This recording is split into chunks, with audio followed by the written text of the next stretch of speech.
That's right, my friends. Today we get to talk about something that's not really the main event level. It's not the Bloodline going crazy, although that CM Punk Paul Heyman stuff is brilliant, and I'm very excited about what could happen with Jimmy Uso and Paul Heyman, which I shall also discuss in this video. But I was like, sometimes people do such good work that we need to focus in on them, and we need to talk about them. That's why today we're talking about the New Day. Because if you didn't see Monday Night Raw last night, of course, we are going in thick and hard, which is a terrible thing for me to say out loud. But next week, it's the 10-year New Day celebration anniversary fun times down in your trousers. And what's happened? Xavier Woods and Kofi Kingston have fallen out. So fair play to WWE, because they have been planting these seeds for a long old time. And I said this on Ups and Downs of What Culture. Make sure you check it out, and please do subscribe to me. And also, quickly before it ends, GorillaMind.com/Simon. Just go to Simon, get 30% off at the moment. They're doing crazy Black Friday sale stuff. So if you're into supplements, you can get their ships worldwide. So use my code Simon, please do. And I love these things. But anyway, the point is we have invested serious time into this, and you don't exist within WWE for 10 years on a fluke, right? This is under two separate eras, the Vince McMahon era and the Paul Levesque era. And it's because, I include Big E in this too, it's very sad what happened to him. Xavier Woods and Kofi Kingston are standout performers. And there's a reason that obviously Kofi Kingston had that Kofi Mania run. It's because fans realize, oh, this guy is great. And when you go on the internet, most people, well, everyone loves Big E and everybody loves Woods, right? There are a few idiots out there, but there's always a few idiots. Of course, you're allowed not to like them. I'm not saying that. But the fact that we are building to this decade celebration, this is what we've decided to do, has essentially left us with three options. One, they're going to feud, right? They're going to fall out. Now, I actually think the WWE should do this, and I'm not sure whether you could build it throughout WrestleMania, but at least do it for a few months, and it ends with Big E returning, because I feel like they've done such a good job. I want to see them fight. And even though it's like my parents getting divorced and going to Christmas being like, can't believe I'm here, this is really awkward, I want to go home.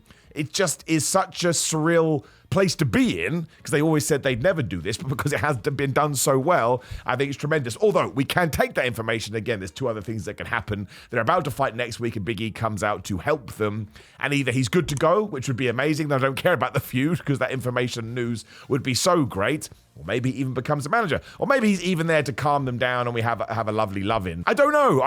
There's a part of me, my evil part, my Darth Vader part, that would like to see Kofi Kingston and Xavier Woods at least have a match. Even if we didn't get a finish because Big E interrupted, that would be fine. But you'd have to imagine that Big E is going to be on next week's show in some regard. Or maybe it's not. Maybe that's me kind of fantasy booking in my own head. But genuinely, I just thought their performances and the things they were saying to each other, either they kind of mean it and they were tapping into it, or they just sat down, they've gone over the last 10 years, and Kofi has gone, well, how can I spin this? And Xavier has gone, how can I spin that? I mean, we even had the Brock Lesnar line with Xavier Woods being like, listen, dude, you were doing nothing until I started the New Day, and we got all this momentum, and you did win the WWE title, and you went and pissed away against Brock Lesnar in 8 seconds. And Kofi's face was like, how dare you, man? How dare you say that to me? Because whether you're talking about the in-ring story or the out-ring story, you know there's a lot of nonsense that went into that. And the fact that kind of we had the match beforehand when Xavier Woods was trying to be the captain, and then you had Kofi going, this is why me and Big E, even brought Big E into it, never made you the captain because you're reckless. I thought it was so good. And again, this must have been going on for 3 months. Maybe I'm exaggerating a little bit.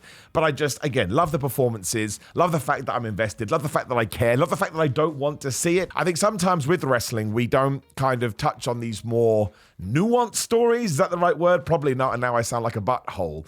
But I guess you need the talent to be able to do it, but you have to have the weight in the relationship. And the reason this does hit so hard like crack is because they have been together for 10 years, and they've always said they would never do it, which is also really interesting now, because either they've changed their minds or they meant it, they're not going to do it, and it's going to be a bit of a ruse again with Big E returning next week. So I think it's almost indicative of what WWE has been doing since the switch. You know, there's a lot of stuff happening in the background on shows. You're not always going to get hit over the head on every single Raw or SmackDown. Sometimes it may just be like a 10, 15 second interaction. You're like, oh, well, that was interesting, which actually does tie into the Jimmy Uso stuff, so I'll move on to that in just 1 second. But I've always been such a fan of the New Day, and they've always been so nice to me in terms of my own content, which does help. I mean, maybe you develop a bit of a bias, but there's no point talking about this stuff. We may as well be honest and transparent. But it really is, I think, one of the best things on Raw. I mean, maybe the Bloodline, and maybe there's some other aspects I'm not thinking about, like Cody and Kevin Owens last week was awesome. But I think it's right up there. I truly do. And wrestling is always at its best when you don't have to rely on what's going on last, and you have a show that kind of has all this depth and all this structure running throughout it.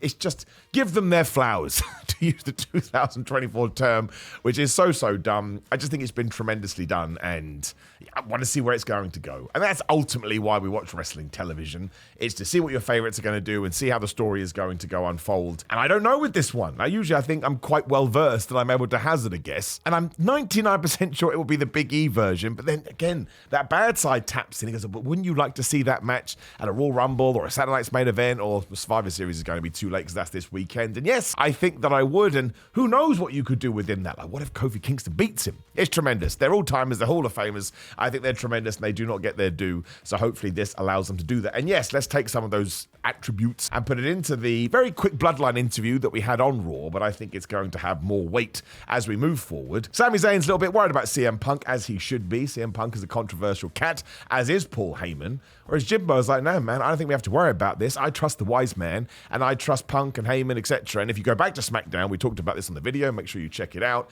It does kind of feel like Heyman was winking at Jimmy Uso, and of course, Heyman was dressed like Solo Sikoa. Now, this could just be a ruse. And if that's the case as well, bravo to WWE. I like being taken down the wrong track. That's called being worked.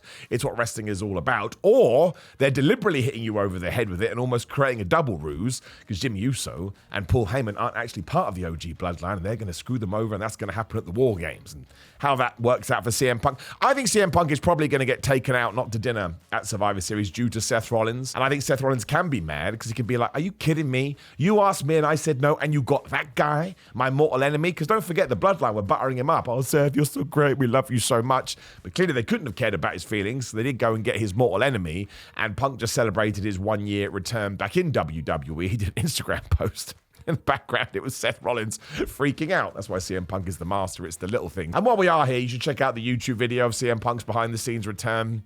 I tell you, man, that would just make you feel good about life. I felt nervous for him because I'm the biggest nerd and biggest geek on the planet. But if we do that, and all of a sudden that's how we break things up, and it does make sense. I mean, we'll do our predictions video tomorrow, but it does make sense for the OG bloodline to lose. Because Roman Reigns is probably going to have singles matches against Jacob Fatu and against Solo Sikoa, and he'll probably win those after everything that's happened. So they need to lose this one here, which kind of separates the pack. And I'm not totally against Jimmy Uso and Paul Heyman being on the other side, because of course the other rumor is The Rock is going to be in control of Solo Sikoa, and he's the real tribal chief of the Bloodline 2.0. I mean, I don't really know how that kind of builds itself out down the line. I just like the twist. I think it's a fun swerve, and Paul Heyman absolutely has justification. I got thrown through a table and you weren't around, Roman. You didn't get back to me after WrestleMania 40. I had to take you out the draft. You haven't been very nice to me. And if Jimmy Uso goes bad guy, it explains all the crazy things that he's been doing. Like, it really, really does. And there's extra points to this too, because it means Jey Uso doesn't get back into that tag team. And I think right now Jey Uso needs to stay as a single star. He's doing so well. But yeah, all those times that Jimmy Uso would come back and go away for no reason, because it was with Solo. It wasn't with Roman. And then if that happens, it could be the most genius WWE booking of all time. And this board A-hole will look like an idiot because I jumped on that bandwagon way too quick. But at the same time, we're like a year removed. I didn't think it was going to take that long, but I'm all good with it. So really, really good stuff. I thought WWE did a tremendous job with the Women's War Games match as well, although all the love to Jade Cargill. It sounds like she's got a neck injury, which is no fun, hence why we did the brutal car attack on SmackDown. We don't know more details, so I'm not going to speculate, but I hope she is okay. Small spoiler, but it was kind of made clear on Raw. Bayley will be the 5th person in that. But again, the Nia Jax Bianca Belair match was great. Now that we have just ended up here by happenstance, I would get the belt off Bianca Belair and put her back in the tag, the singles division, other way around, take her out of the tag, because she's just so good. Good guys have the advantage. I prefer it when the bad guys have the advantage, but we'll save that for the men's one, which is fine. But I think all of a sudden now, with Io Sky being like, oh, why don't we put Kairi Sane in it? Bianca being like, I don't want more damage control people. And now Bayley being in it, who she does help, even though they did share a smile at the end of this. Do not forget, Bayley helped her here by screwing over Nia Jax in the way that she used to do. So there's kind of things you can do with that as well. Plus you have Rhea Ripley being like, I don't care, mate. I don't care about any of you. I just want to get my hands on Liv Morgan. There's now layers to this, and there's levels, and once again, maybe they can lose because the babyface team aren't on the same page at all. In fact, they all hate each other. So I'm way more invested than I was, because admittedly, when it first started, it did kind of feel like people had been thrown in from nowhere. I mean, I love Candice Michelle, and I hope she continues to get pushed, but it did feel a bit like, why are you in here, Candice? Why all of a sudden are you best friends with Nia Jax? But now we do understand. So that was well done. Of course, we'll save all the Bloodline stuff for SmackDown, as we're always going to do. I personally thought that the War Raiders should have won the tag titles and we should have put that in the main event. WWE decided not to do it. I mean, the only issue was it was the second surprise roll-up on the show after the other tag team match. And the men's tag team division in 2024 just, I don't want to say it's been bad, but it hasn't been great. And listen, Finn Balor and JD McDonough are a great tag team. Finn Balor, as far as I'm concerned, is another all-timer. That guy's underrated, to say the least. But the War Raiders losing, I don't know. I just felt like it was time for a change, just so we could sort of light some fire under the division. Because on SmackDown, they've started to do that after the Motor City Machine Guns won. So I think you probably could have done it here too, but I also think their loss is going to tie into the Judgment Day breaking up. So I do get it, and I do understand it. That's just what I would have done. The match was still really fun. Like, the War Raiders are great, and again, Finn and JD are awesome. Maybe I am just a little bit bored of the Judgment Day running in, but that ties in for the show as a whole. WWE has kind of fallen back into that pattern when shenanigans and outside interference happen all of the time. And I do get it, but again, we had the Rey Mysterio, Dragon Lee, and Creed's match. That ends with a roll-up after distraction, so they almost felt like copies of themselves, and you don't want that. I think you can be more creative, and WWE has proved that time and time again. However, talking about that Creed's match, they needed a win. Chad Gable turned Rey Mysterio's mask around, was laughing out loud. That is fantastic stuff, because if we believe wrestling, like on a surface level, it means backstage American-made were like, how can we do this? I know. We can just blind Rey Mysterio by turning around his head. I get a big pop out of that. And I really like the Gunther Damian Priest stuff, because no one believes that Gunther is going to lose his world title, nor should he. It's not the time, and we should probably get into the CM Punk stuff before that. So essentially what we've done is we've said, okay, well, let's just give Damian Priest everything in the build. Quite literally everything. He's going to have the one-up on this guy from start to finish. And even if he cheats to win Gunther, Damian Priest can come out the other side still feeling like a badass. And I'm actually pleased we have gone back to this for the Survivor Series, even though there isn't much jeopardy, because Damien now feels like a proper big-time babyface. Let's not forget, he only made that change, 5 months ago? At the start of the year, he was a heel. So that is actually going to serve him even in a loss, and allowing the Gunther character to have a lack of confidence. Great stuff. No problem with that, too. The Intercontinental title program may be my favorite thing. Is that true? I don't know, but it's right up there. And this one did have, this is why you want to keep the shenanigans out of other matches. Because Sheamus coming out and going, of course I'm going to punch you in the face, Ludwig Kaiser. He screwed him up 7 days ago. Now, why Sheamus waited 10 minutes, I would love to know, but that's just wrestling for you. And that Bron Breakker spear on the outside. If you haven't seen it, you got to go and see it. He does the big, here I come. Ludwig gets out the way. Bron Breakker runs into Alan the announce table at full speed. He didn't slow down. That was legit. That was a legit wrestling thing. The man is unbelievable, as is Ludwig Kaiser, as is Sheamus. And that triple threat match is happening at Survivor Series after a big old brawl. And Adam Pearce having a meltdown. No problem with that whatsoever. I think it could be brilliant. Even with 2 War Games matches, which obviously are going to stand out a little bit more. Am I more excited for that? Potentially so, which is absolutely ludicrous. And we also got Shinsuke Nakamura versus LA Knight for the US title announced. That blows my brain a little bit. And this goes back to the Jeopardy argument, and please prove me wrong, WWE. Hang my head on a stick and say he doesn't know what he's talking about. Just the way that Shinsuke's, I don't say he's been treated badly. He's been there for 10 years and earned loads of money. Awesome. He's one of the best ever. But from a character perspective, I just don't believe he can beat LA Knight, so trying to invest in that match is hard. But I do like this new character. But again, if he loses straight away, this is an interesting one. I mean, there is some intrigue there, but I'm also a bit baffled by it. Is there a 5th match we have so far? I don't know. I mean, Cody Rhodes versus Kevin Owens got announced for Saturday's main event, but I had my own video reserved for that one after the internet got mad. After the internet got mad at me. People think I take this stuff seriously. I sit there laughing my ass off. I think it's great. I pissed the internet off by accident. Didn't even mean to. I think that was everything that happened on Raw. There's probably something else. The Karrion Kross Miz stuff. These 2 guys together are wonderful, and I love the hocus pocus. We did the whole Scarlett sees Nikki Cross in the mirror, and then you get the big hocus pocus spooky wooky stuff, and then Karrion Kross comes back and Scarlett's freaking out. I will take Nikki Cross versus Scarlett. What a fresh matchup that is. And at least we didn't do, I mentioned this on Ups and Downs as well, at least we didn't do the WCW version of someone being in a mirror, where Eric Bischoff is behind Hogan, and Hogan's going, the Ultimate Warrior's in that mirror. And Eric Bischoff's going, well, I can't see him, but we at home can see him, so who's the nuts one? Eric Bischoff. I just love it. I thought when this happened, again, great performance by Karrion Kross, Scarlett, and The Miz, smashed it out the park. Plus, we worked the Pete Dunne stuff there with R-Truth, which is a very strange feud. But they just all reacted, and I know it's just these 2 together, The Miz and Karrion Kross especially, that just works. It allows The Miz to feel a bit different, and it's really allowing Karrion Kross to lean into whatever he's doing at the moment. And I want to see that match. I do. I love the fact that came towards the end of the show. A bit different, a bit weird, a bit sports entertainment, if you want to call it that. Huge fan. big pop all round. I enjoyed this week's episode of Raw. I think the only negatives I had was just the over-reliance on a finish. But man, who's going to get that down about that? I can move on pretty fast. And of course, we did announce the Women's Intercontinental Championship. I'm all for it. I think we've rushed both of them, which is a shame, but again, not a massive deal.